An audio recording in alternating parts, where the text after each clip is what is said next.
The Department of Defense has released the names of all 13 U.S. service members killed in the attack outside of Kabul's airport. 26 August 2021. About 170 Afghan civilians and 13 United States service members were killed in a suicide bombing at the Hamid Karzi Airport in Kabul, Afghanistan. One of those service members grew up about 125 miles from where I'm sitting right now. East Tennessee is mourning one of their own. 23-year-old Army Staff Sergeant Ryan Canas was killed in the attack. Major Katie Lunning is a nurse who has served in the National Guard and the Air National Guard. On August 26, she was on a deployment in Qatar. She had just finished working a long shift when her phone rang. I was so tired. I had just gotten back to my dorm room. I remember eating cereal, was jumping into bed, and my phone immediately started ringing, and it was my doc. He said, "There's been an explosion, back at the airport. We're going right now." And so there was no time to even think, except I was just exhausted. And my roommate, she was helping me shove stuff back into my bag, getting my dirty uniform back on, because there was no time for anything, and we were back to Kabul. And really, we had no idea what we were walking into. We knew that a bomb had gone off. Turned out to be that suicide bomb that killed almost 200 civilians, and then our 13 U.S. service members. Major Lunning didn't just respond to the attack at the airport, she saved lives and was awarded the Distinguished Flying Cross and named Airman of the Year by Military Times for her actions. My name is Josh Rowe, and this is Tomorrowtown, Tennessee.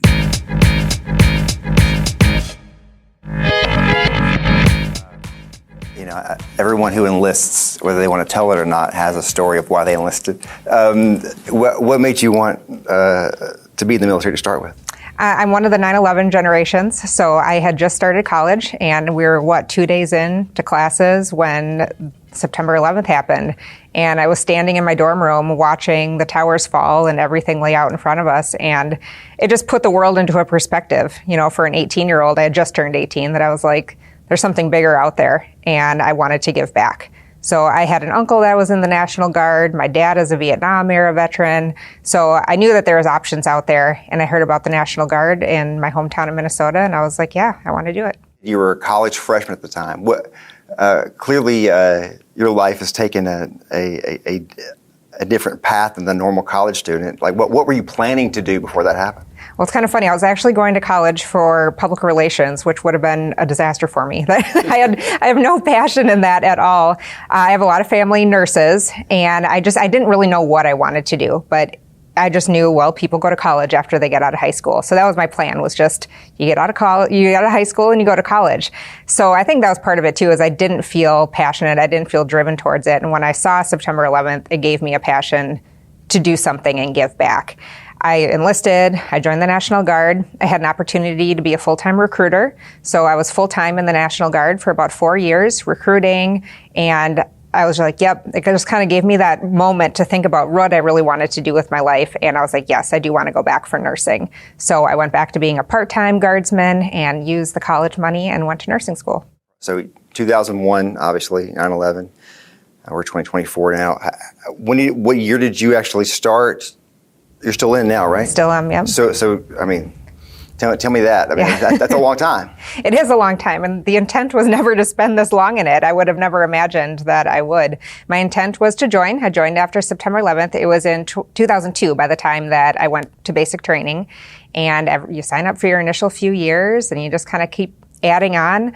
Everybody's path is so different in the military. There's no one set story, so mine is just one story of many different paths that you can take. I was full-time in the National Guard. I was part-time traditional National Guard. I went to nursing school. I was enlisted for 10 years, and then I commissioned and became an officer after I became a nurse. The thing you're probably known the best for is from August of 2021. Tell me about, I've heard you tell part of the story before about August 26, 2021. You got a call.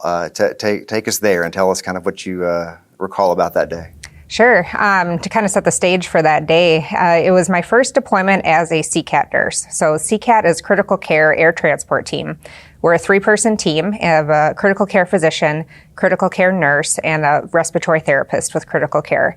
And we're a 3-person team that we're designed to pick up patients from point of injury and transport the most critically ill or injured to the next higher echelon of care. So it was my first intro into that CCAT world. I had done other nursing jobs, but this is my first time doing CCAT. And this deployment was to Qatar, and I figured it was going to be a great way to just see what CCAT was all about. Qatar was very scheduled. It was, not a lot of turmoil. It's a very safe country. And I arrived in July of 21. And as most people will remember, in August is when we watched the withdrawal happen way sooner than was anticipated, and the Taliban taking over the country way sooner than anticipated. Very chaotic events. Our flights began around August 16th, and it was just kind of nonstop transporting critically injured patients and evacuees out of Afghanistan. And August 26th was 10 days in. We were into that routine. My 3-person team, we had just flown from Qatar to Afghanistan, brought patients and evacuees back to Qatar. I'd been up for close to 30 hours after that mission, because it takes about 20 hours to run that full cycle. I'd been up the day before helping with the evacuees as they were coming in, because there's a lot of injuries as well. And I was so tired. I had just gotten back to my dorm room. I remember eating cereal, was jumping into bed, and my phone immediately started ringing, and it was my doc. He said, "There's been an explosion, back at the airport. We're going right now." And so there was no time to even think, except I was just exhausted. And my roommate, she was helping me shove stuff back into my bag, getting my dirty uniform back on, because there was no time for anything, and we were back to Kabul. And really, we had no idea what we were walking into. We knew that a bomb had gone off. Turned out to be that suicide bomb that killed almost 200 civilians and then our 13 U.S. service members. So we were flying to Kabul really with no idea of what we'd be landing in and what type of injuries or how many we'd be working with. We got to Kabul. It was different than it had been before. All the chaotic crowds that were around the gates, if you remember what those look like, they had all dispersed after the explosion, and it was replaced with it was almost like an eerie quiet, but you could hear lots of different sounds around the city. We got to our hospital. CCAT has to leave the airplane is the other thing. Our patients don't come to us, so we have to take our equipment into that chaotic, uncontrolled city, get our patients, and bring them back to the airplane each and every time. So we went to the hospital. They were still triaging. There were surgeries going on. We had to work with, there was coalition physicians on the ground on which patients we could take. And we brought as many as we could onto the airplane. We ended up with 5 critical care patients and 14 AE patients. And those are those medical surge level patients. And then we had to fly them to Germany. And that's almost an 8-hour flight. So we were up for a very long time. By the time it was all said and done, into the 50 plus 55 hours that we'd been awake. But every patient that we had on our flight landed safely and alive in Germany. The nature of the work you were doing even before that day, like you said, you were going to injured service members, pulling them back. That sounds like it could be dangerous at any point. And so you were kind of used to being in that situation where you could be in danger at some point? We were.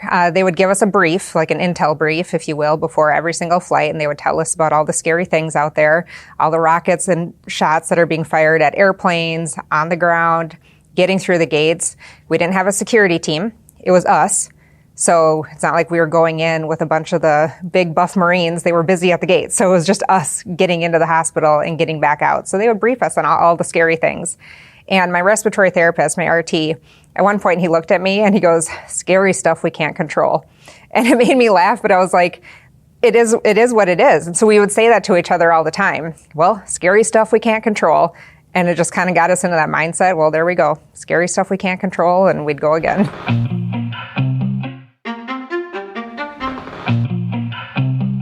Any of us enlist, right? We know that what the possibilities are. You know what you're signing up for, literally. That said, performing in that situation, not everyone does it well.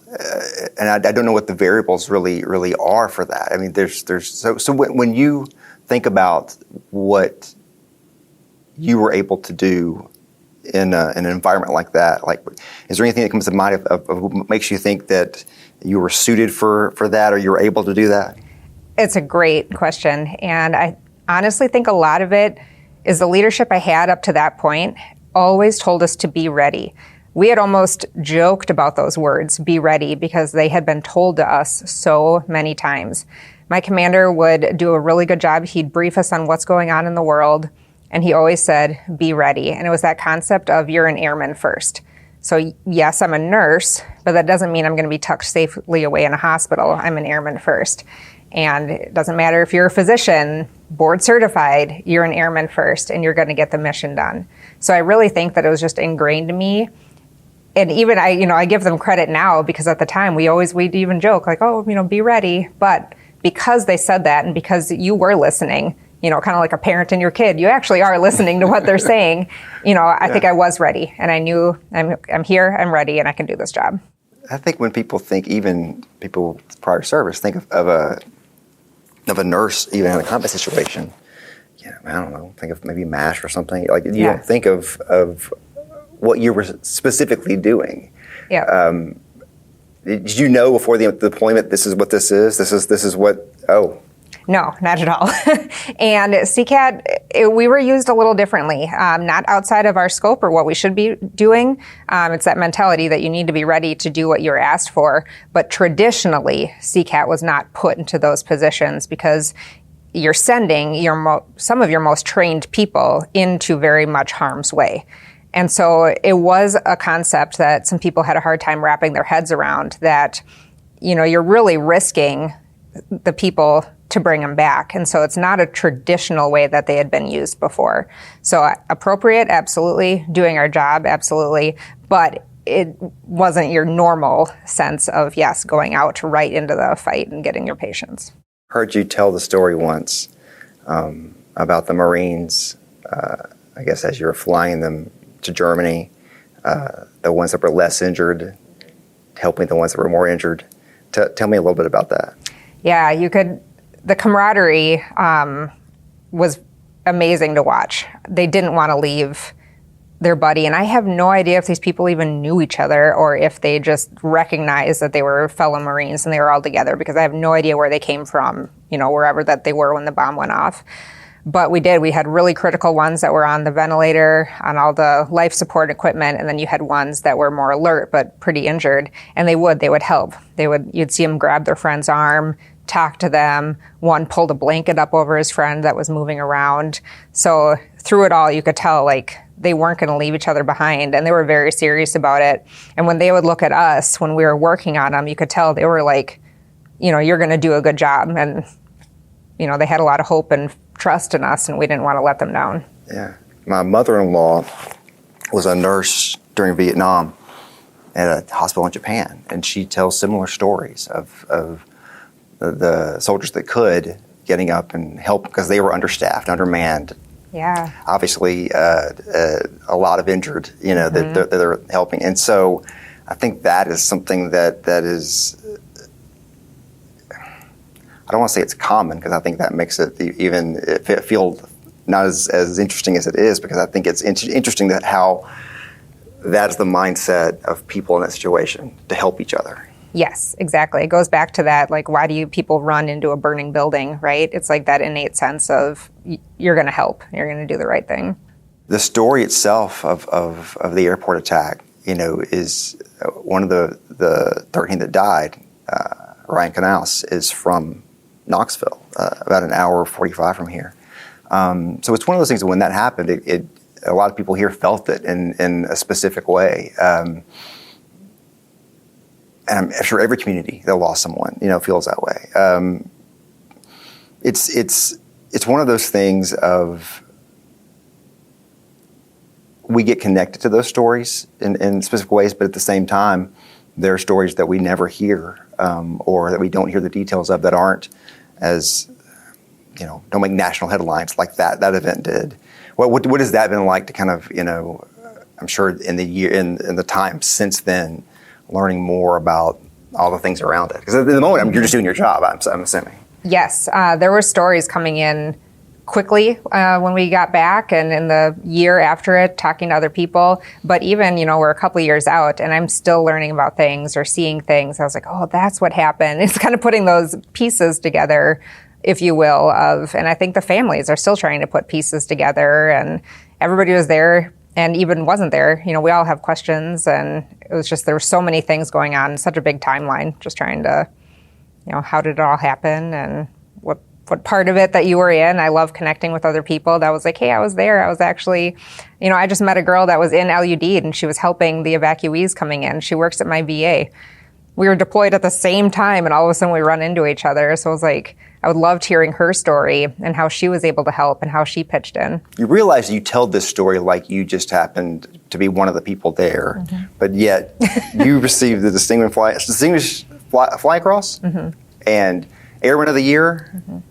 No, who awards Airman of the Year? Is that from Military Times? Military Times. So you've been singled out for your role in this, which is hard to tell from the story, the version that you tell. What specifically were you doing? What are the things that stand out to you about that day as far as the situation that you were in specifically?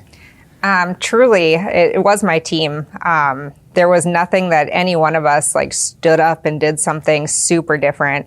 If I didn't have my doc and my RT with me, and if they didn't have me, hopefully they'd feel the same. It was a 3-person team, and we all had to be in it together. So we all had to be packaging the patients together, which is very dangerous. When you're moving in a patient off their equipment onto our equipment, it's one of the most dangerous times, and we had things happen, that all 3 of us had to work really quickly to correct to make sure the patients were safe. So truly, it was our team, and we worked together. And I'm just very appreciative of the people who saw us working that hard and working as a team. And they're the ones that decided to write for the Distinguished Flying Cross. And I'm just very appreciative that they looked back and was like, wow, look at what medical's doing. Because I know that they said it was 12 women total have gotten the DFC and only a few nurses. So, but I know that there's been nurses who have done incredible things across military history. So I just hope that when they see another nurse getting it, it just kind of brings up that conversation and awareness of what nurses are doing. What has that been like to get the notoriety? How have you processed that? I personally hate it. And truly, I love talking about the story, though, because I want people to remember what happened, and I want people to remember the 13 who were unfortunately killed. And I think by telling this story, it helps keep their memory alive. And my story was one piece of the puzzle, and it helps keep those stories alive as well. So I am happy to talk about it for that fact. Is I want people to know that you have really great medical people in the military, and we're going to do everything we can to make sure that service members get home. There's a Medal of Honor Heritage Center here in town, and they'll bring in once a year a recipient. And I've talked to, half a dozen of them. And they're all the same way that you're describing this, of kind of a why me specifically, or I was just doing what I was supposed to do.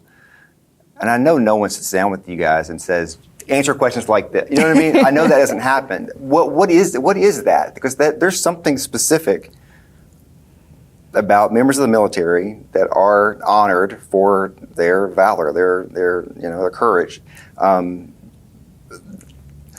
That there's something about that seems to be difficult to work through in some way. I think when you're in the military, and I'm sure that you experience this too, you learn to be a team. Everything from the beginning is your team, your battle buddy, your wingman, your service before self.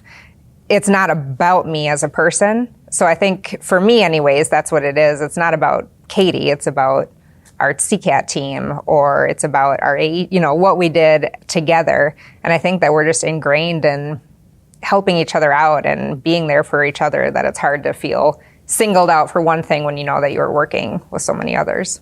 But you also live in our culture and see,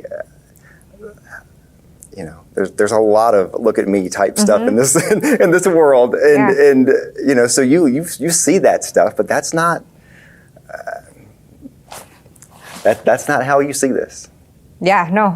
Yeah. Yeah. And maybe that's what makes the military pretty special. And maybe that's why I've stuck around for so many years when I thought I would just do a couple of years and get my school paid for, is I love the team aspect. And I would do anything for my fellow airmen and my wingmen. I had the opportunity to talk to Major Lunning when she visited Chattanooga to speak at an event for an organization called Freedom Sings. Bobby Allison Stanifer is one of the co-founders with Freedom Sings, and she made the connection. The organization is just outstanding. It's a national program that helps veterans heal from trauma by telling their stories through music. Tell me how you got connected with Freedom Sings and Bobby. So a couple years ago, the VA partnered with Freedom Sings, and the Office of Nursing Services wanted to branch out and allow nurses who are also combat veterans pair up with Freedom Sings and go through their process of meeting with the songwriters and telling their story through song. It was really successful in 23, and when 2024 came around, they wanted to do it again, and I was selected out of 10 of them to participate. What does telling your story feel like in a public setting like that? I had gotten pretty used to telling my story in a public setting. Ever since the Distinguished Flying Cross, I've been in an interview, or I've been happy to share my story because I feel like it's more sharing my team story, and I want people to know what was done, not just what we did as a team, but what other members were doing during that time. So I've gotten used to telling it. I had no idea how to prepare to tell it through a song, and I had no idea what I was getting into. I literally got a phone call via Teams at work and was like, hey, you've been selected for this. And I didn't know what I was getting into, so I just jumped in and I met with Don Goodman and Steve Dean and Bobby, and it was just such a natural process. You're not just sitting there telling it. I mean, you're just having a conversation, and before you know it, they've turned it into an amazing song. Do you feel that it's helped you? Do you feel like that? Can you see from that process how it does help other veterans? Absolutely, I do. It's an amazing program. It is so different than just verbally telling your story, but to hear it sung in such a creative way, and it's just put into a different way too. It's phrased differently, and you can tell that it reaches more people. A big thank you to Major Katie Lunning for this conversation. We'll have much more with Freedom Sings coming soon on